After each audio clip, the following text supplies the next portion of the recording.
આગળ વાત રાજકોટની રાજકોટ જંગલેશ્વરમાં ડિમોલિશન પાર્ટ 2 ની તૈયારી ચાલી રહી છે। કલેક્ટર તંત્ર સામે રહેવાસીઓની અરજી ફગાવી દેવામાં આવી છે। મહેસૂલ વિભાગે રહેવાસીઓને કોઈ જ રાહત નથી આપી। રહેવાસીઓએ સંદેશ ન્યૂઝ સમક્ષ વ્યથા ઠાલવી ઘર ન તોડવા લોકો દ્વારા આજીજી કરવામાં આવી। સરકાર દયા કરી રાહત આપે તેવી માંગ કરવામાં આવી છે। જીઆરટીમાં તેમની અરજી ફગાવી દેવામાં આવી છે। ટ્રિબ્યુનલમાં ગયા હતા જે રહેવાસીઓ હતા તેમના દ્વારા અરજી ફગાવી દેવામાં આવી છે।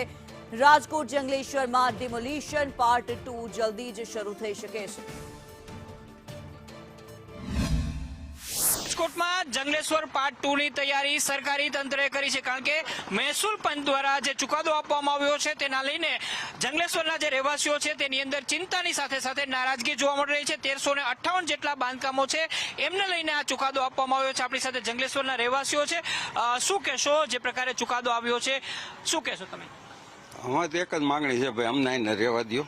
અમે ગરીબ માણસ છે, અમારાથી બીજો કોઈ વસ્તુ થાય એવી છે નહીં, બરાબર? તો અમને અહીં રહેવા દો। સરકારનો અમે આભાર માની છીએ। અમારે એને જે જોતું હતું એ અમે એને આપી દીધું સરકારને। રોડ જોતો હતો તો અમે બધા રોડની માંગણી કરી તો અમારા ઝૂંપડા બધા પાડી નાખ્યા। તો હવે સરકારને હજી જોતું હોય તો સરકારને એમ કરો કે એક બમગોળો ફેંકી દો પબ્લિક માથે, એટલે પછી તમે મકાન લઈ લો। એટલે અમારે જોવું નહીં, અમારા બસા હેરાન થાય છે એ અમારથી જોવાતા નથી।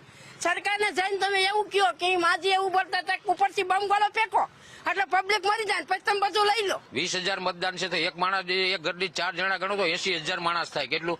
80,000 માણસ 2 ઘર થઈ જાય અને એનાથી જિંદગીમાં મકાન નહીં થાય। હવે આ ડિમોલિશન કરશે તો ક્યાં જશે આ લોકો? આની રીતે ભાડે જાય, બીજું તો શું કરે? કોઈ ગામડે વહી જાય।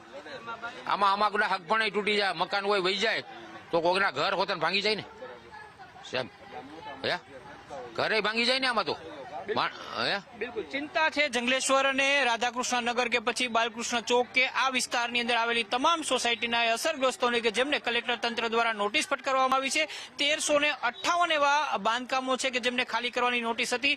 મહેસૂલ પંચનો ચુકાદો આવ્યો છે અને હવે ચિંતા વધી છે આ રહેવાસીઓની કે જો ડિમોલિશન થશે તો આ લોકો ક્યાં જશે? કેમેરામેન વિપુલ